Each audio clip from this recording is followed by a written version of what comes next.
This is the new Mercedes-AMG C63 SE Performance, and in this video you're going to find out everything you need to know about this car and the estate version as well.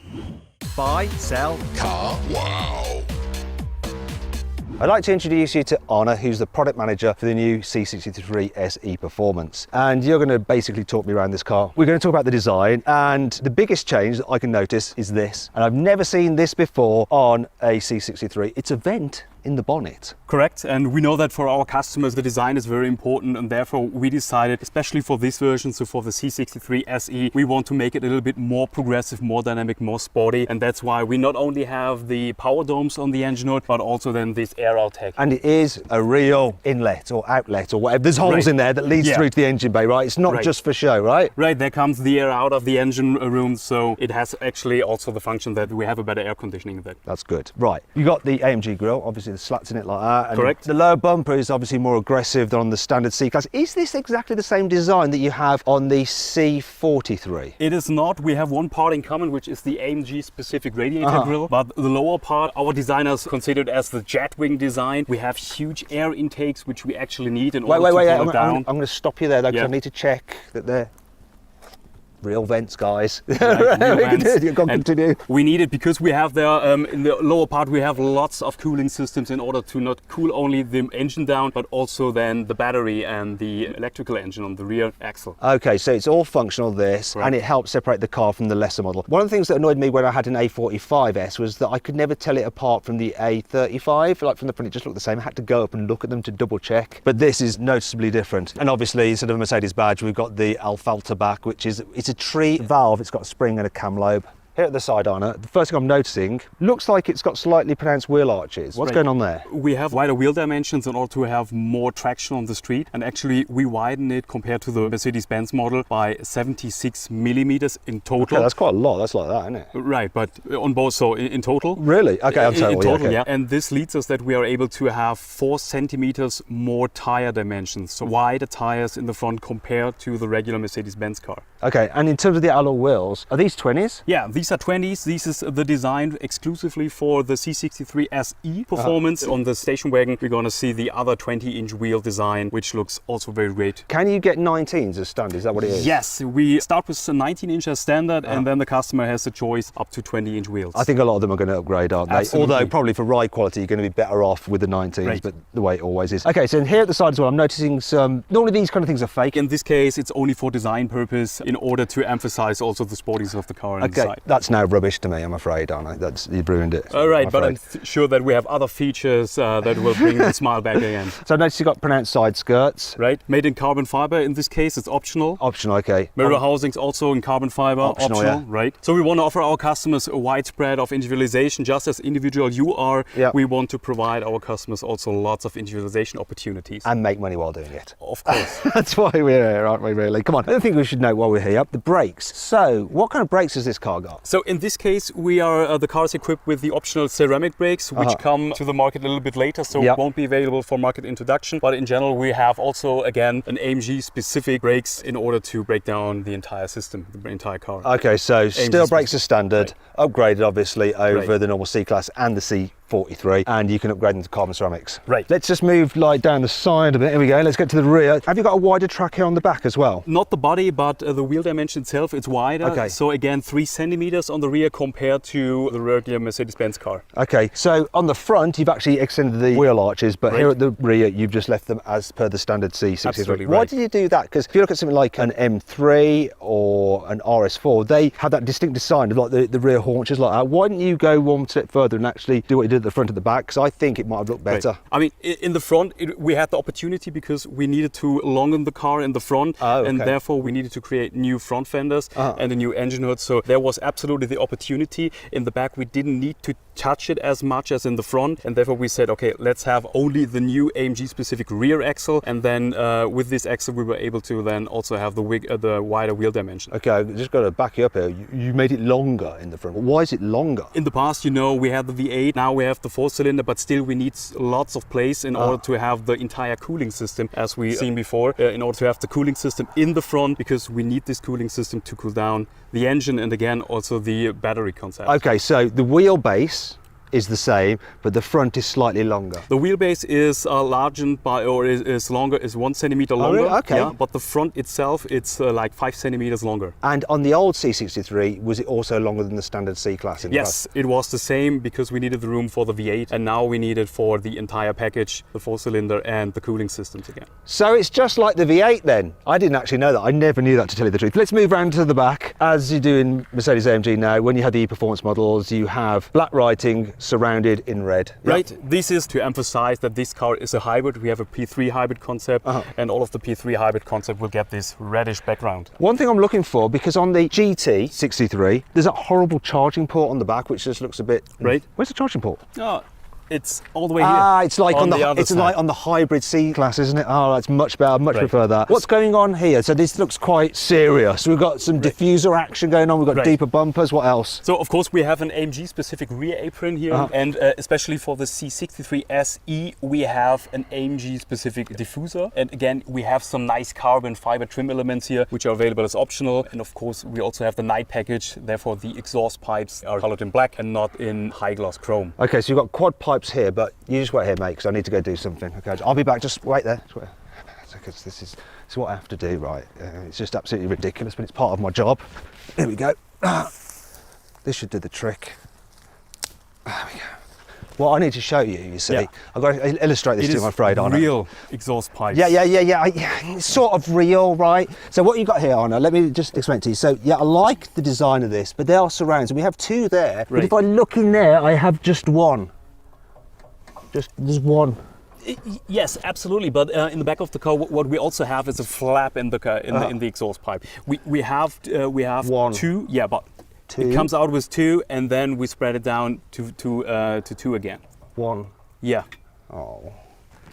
It's the same with the V8 though, isn't it? To be honest. But I mean, it's the same with the V8. Yeah. It is, before people start complaining. So this spoiler here, this looks quite pronounced. We also have the aerodynamic package as part of this car, again, also available as optional equipment. The regular comes in exterior color, and this here is in carbon fiber. Imagine it in chrome. Oh. I know somebody who might wrap that in chrome. I wonder who that could be. Anyway, I'd quite like that. But so this is extended, so it's part of the aero package. So you normally have a spoiler on the boot lip, but it's slightly smaller, yeah? Right. Okay, I've got to say, I like the smoked effect of the badging. That's not standard, is it? Is that the night package? What do you guess? Yeah, I've got to pay for that, haven't I? Yeah. So it's also available as optional. Again, we want to offer our customers a wide spread of individualization because we know that this is very important for our customers. Not everybody likes the black tailpipes. Not everybody likes the black so you can AMG mix lettering. and match and... Right. Okay. Now, I've got to say, right, I do like the look of this car a lot. And normally I go for the saloon. Let's go check that wagon out, because this, in this colour, is just awesome. I mean, look at it. Which one would you have, actually? You're going to take one away today on it. You know, you're going to drive it back home. Which one are you going for? Since I'm a father of a 3-year-old boy, I definitely go for this one, but it looks much better. So, as you said, the color painting here, we call it Magno paint. I really prefer this one, combined with the red brake calipers and with the red lights in the back of the car. So this one's on the steel brakes then? Right, this brakes. is the standard. I like the colour of the calipers on that car. They suit that. Right. And if you have carbon ceramics, then you have the gold calipers, yeah? Right. Can you have the carbon ceramic calipers painted red if you want to? Not yet. We're working on that. Again, individualization, important for us, but for now, we only have it in this goldish color. And this car shows you what the standard door mirror caps are like and the standard extended side skirts. Not quite yet, because it's equipped with a night package again.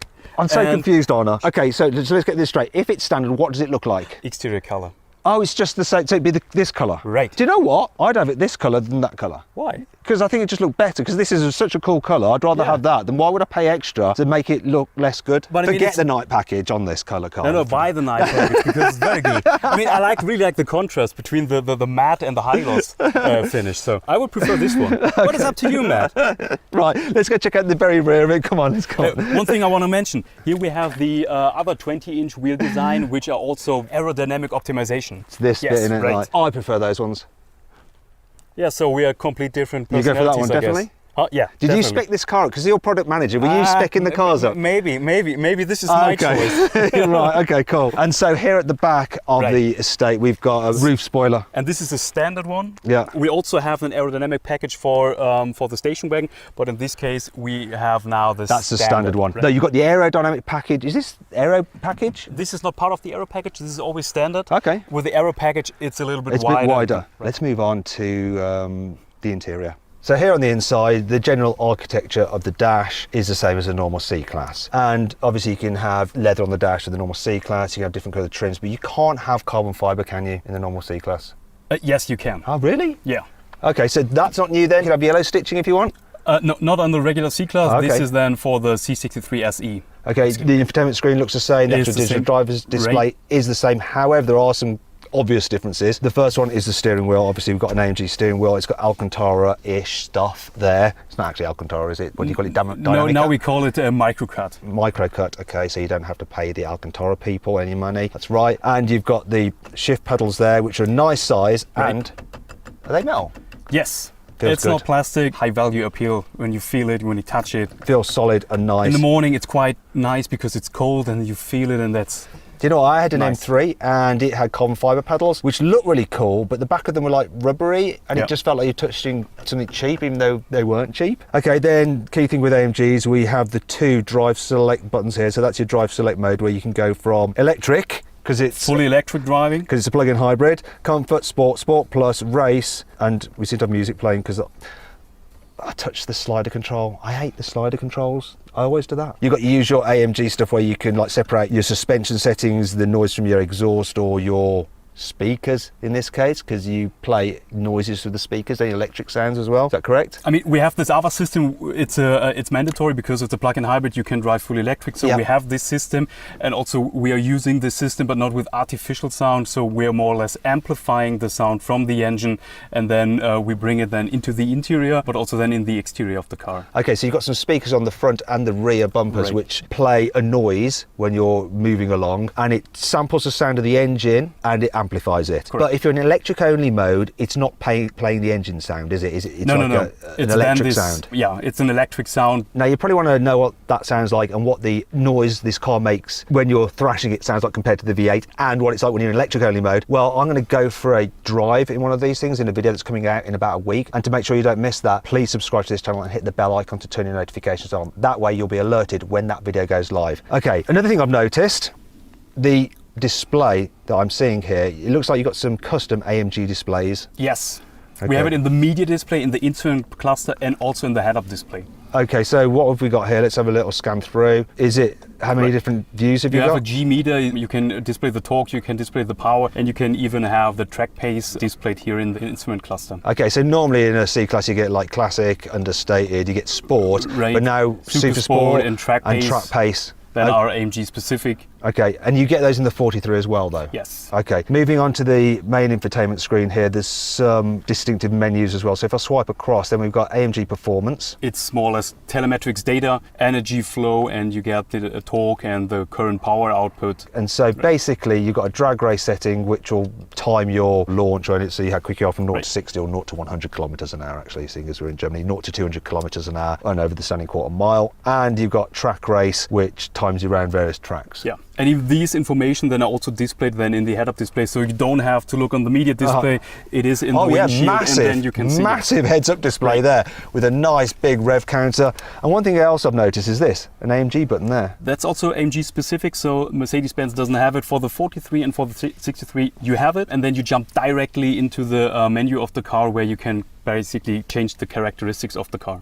Okay. But you can also do it on the steering wheel without getting the hand from the steering wheel. You can change Yeah, I the love that. setup, and yeah, that's just great. Another thing I tend to like about your cars are your AMG seats. Do you get these on the C43? Yes. And can you get a graded seats like carbon fibre or anything like that? No. We don't have the trim elements in the seat, but we have it, of course, then in different upholsteries. So we also have it in a nice red and in a titanium grey, we consider it. So no carbon fibre seats like you can get, say, in an M3? No. I think you missed a trick there, guys. But that's a missed opportunity for some extra cash. Yeah, absolutely. Let's see what the future will bring. But for now, this is the new generation of we call it the AMG Performance seat, and it's actually a little bit lighter than the previous version of it. Shall we go and check out the engine bay? Yes. Here we are, the controversial part of the car. It is the engine bay, and underneath here is, as signified by this, a 2-litre 4-cylinder engine and not a 4-litre twin-turbo V8. How f***ing dare you? So in the A45S, it produces like 421 PS horsepower, that's Right. what I call it. And in this, you've tuned it up a bit. How much does the engine alone put out? So we have 350 kilowatt. What's that in old money? Like 476 or something horsepower? Yeah, it's supposed to be like this, yeah. Okay, so you've got that coming from the petrol engine, and that's made to a 9-speed multi-clutch. Correct. So it's not the dual clutch of the A45, it's a multi-clutch like you have in the current C63 AMG, is that correct? Yeah, also in the 43. And in the 43. Okay, so you've got that working away there, but at the back of the car, on the rear axle, there's an electric motor which puts out like 204 horsepower. Yeah, 150 kilowatt. And there's a battery that sits on top of that. And the battery, what's the capacity of that? It's 6.1 kilowatt hours. Okay, so it's quite a small battery pack, but hasn't it been developed with like your friends in the Formula One team? So it's got some special attributes. What are they? Yeah, but absolutely. But Lewis Hamilton is not driving with his Formula One car 50 miles fully electric. So this car is not meant to drive fully electric. It can. So the entire system is developed to provide lots of power in a very short period, and also to recuperate lots of power in a short period. Okay, so you can drive at 13 kilometres if you want to, so you can run it in EV mode. So if you just nip into the shops and you don't want to heat cycle your engine, you know, because you love your car, you want it to last as long as possible, you can just run in electric power alone, and it'll do like over 70 miles an hour, won't it, in electric power for a very short distance. But you can do it. But it's not designed for that really, it's to add power rather than to just be efficient or eco-friendly, yeah? It's a performance hybrid and not a long-range hybrid. But you can charge it, can't you? But it's just at a normal 3-pin socket. You can charge it. We have a 3.6 kilowatt charger, but basically... It's quite low, isn't it? Yeah, but the battery is also quite small. The entire setup of the car recharges or recuperates the battery that you simply don't need to plug it in. Okay. And it's more a kind of a preconditioning or a comfort feature for preconditioning in the morning. Okay, so you're not really going to do that at all. Right, anyhow, when you combine the motor to the petrol engine, total output, it's like 680 horsepower. Absolutely. And the previous generation car, was it 510 horsepower? 510 So you've horsepower. gone up 150 horsepower. Absolutely. That's like never been done before, right? When you go from model to model, normally it's like increments of maximum for like 50 horsepower. Right. That's what BMW did. I think they went up 50 horsepower or something, and you've just basically just gone. It's nuts. Not to mention the torque. So with the predecessor, we had 700 newton meters of torque, which is loads, right? It's like destroyed the competition in terms of torque. And now we have 1,020 newton meters of torque. I mean, that is insane, right? But there is a price to be paid, though, isn't there? Come on. There's going to be two. One is the cost of the car. It's going to be quite expensive, but you know, from a driver's dynamic point of view, weight. All that extra stuff adds weight. This car, come on, how much does it weigh? It weighs a little bit more than 2,100 kilograms. That's a lot of weight. Basically, this car is about 340 kilograms heavier than the C43, which has the same engine and has the same gearbox, doesn't it? Yes. And has the same body shell. 340 kilos. It's a lot of kilos. Yeah. That's what, like 3 fat German passengers. Right, but we also have much more power in here. Yeah. We have the, as you said, 680 horsepower, 500 kilowatt compared to 300 kilowatts, so 200 kilowatt more power. Give you that, right? What I'm going to do, I'm going to put up a slide now which shows the power to weight ratios as well as the weight, the power outputs of this car compared to some of its key competitors and the previous generation C63 as well. So pause the video now and you can actually compare all those stats. Do you know what? Looking at that table, you are right. This has a better power to weight ratio than the previous car and its competitors. But there's another car that I drove, which was an AMG E-Performance. It was the GT. I'll be honest with you, I would have just had the normal V8. I didn't think the addition of the electric power really made it that much better for the cost and the weight. Now, if you want to see my full in-depth video review of that car, click on the pop-out banner up there for the link in the description. However, there's another car of yours, sorry, AMG's not yours, that really worked very well as a hybrid, and that's the AMG one. Blew me away. I'll put a link to that video as well in the description. It's going to be interesting to see what this turns out like. Yeah, I'm looking forward to it. So once again, make sure you subscribe so you don't miss out when I do finally drive and review this car. Okay, is there anything else we need to talk about? So we have now lots of our customers, they complained in the past that, hey, I have 510 horsepower on the rear axle. Yeah. I can't simply handle it. Now we have a fully variable all-wheel drive system. So it's the first ever C63 to be all-wheel drive, and that does fully variable, yes. This is a difference compared to the C43. What's that noise? Yeah, he's talking to us. I think that's my time up, isn't it? It's like, got to go home now. Oh yeah, we need to go. But seriously, that does help. Like, the four-wheel drive makes it more drivable every day, but also improves the launch performance as well. So have you got the 0 to 100 kilometers time for this car? It's 3.4 seconds. 3.4 seconds. And hopefully you have it in the table you mentioned before. Yeah. What has the hopefully the editor's done that. Yeah. Hopefully the editor has done that. Yeah. The previous car, I think, was like 4.1. Yeah, from it memory. was 4 seconds for the S model. So we have now minus 0.6 seconds. Some of that's the four-wheel drive system. Some of that is the improved power to weight ratio as well. Okay. And of course, then the electrical system, which provides you power instantly. Yeah. Most people complain about this car with the fact that it's a 4-cylinder rather than an 8-cylinder. So you've halved the cylinders, but you've also halved the number of turbochargers as well, which less people will complain about, but you think you're going to have an effect from, right? But you've done something about that, haven't you? We brought this to the market with a C63 already. We have an electronically exhaust turbocharging system, so which gives you also then immediately power when you really need it. And this technology is basically transferred from our Formula One team into this car, into the C43, into also the SL43. Oh, okay. And just like with the battery, you've used the Formula One team to give you various information on how to use these systems for high performance, and it's the same with the turbocharger. And this is also the reason why we are thinking right now is the best timing to make the switch from the V8. We all know at some certain point the party is over, and this is. Oh my God, no! And face the reality, and right now we have the technology. We are very proud of this technology, and that's why we're saying, okay, if not now, when is the best time? Do you know what? One thing I like about this car, right? I can just imagine everyone at AMG go, listen, guys. Like you said, the party's over. The party's over. What we've got to do is make everyone forget about the fact that we're losing the V8. You know, we're losing the noise and all that kind of thing. And so we're going to have to give them so much tech and so many goodies, and we're going to have to raise the power by so much that everyone just goes, it's all right in the end. Aren't you? That's what's happened with this car, and that's why it's not like, you look at the stats. They're not increments. They're like massive leaps. Right. Although including the weight as well. Thank you very much for talking me through this car. It's pretty exciting. I'm looking forward to driving it. Okay, I hope you all enjoyed the video. If you did, give it a like. Let me know what you think of this new C63S in the comments below. Put a pin comment. I want you to vote. Are you going to be sad that the V8's gone? Yes or no? Now, if you want to watch some more videos, click on those windows there. And if you click on that box there, you can go to carwow to see how much your car is really worth. Thanks for watching.